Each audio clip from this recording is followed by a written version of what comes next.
What did you find when you arrived here in terms of organization, structure, culture, and how did all of that play into enabling the Nassar scandal and abuse to continue? Well, I think there were weak systems, just as I mentioned. I mean, the idea that a doctor can provide treatment and it doesn't show up in the record anywhere. That we had it in the case of one dean, a lot of notoriety for Dr. William Strample. Strample. Yeah, and when I got here and took a look at his lack of professionalism, his poor leadership as a dean, I said, we've got to revoke his tenure. He should never be in the university again.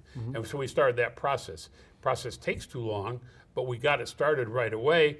And then when the Attorney General investigation found other evidence of things that were not able to be known, we didn't have access to his computer. We didn't know what he had, these home files.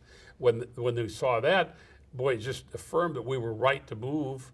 And we've said anybody in any of these investigations, you show up to be a bad actor, you're out. But that's also the true if we find somebody who's not in an investigation, but we get a complaint today, and we've had complaints, we're going to act on those people. But you found disorganization in the systems, in the processes when you arrived here. Yeah, I thought they were weak. I thought they were inadequate. There wasn't enough communication, and we're fixing that. And sometimes one agency at the university wasn't telling the other agency what they were doing. We're trying to open those lines of communications. We've even built interlocal agreements. Some of this stuff was done before I got here.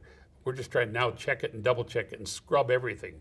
We want to make sure that when we're done, Michigan State's going to emerge stronger because we will have vetted every single process.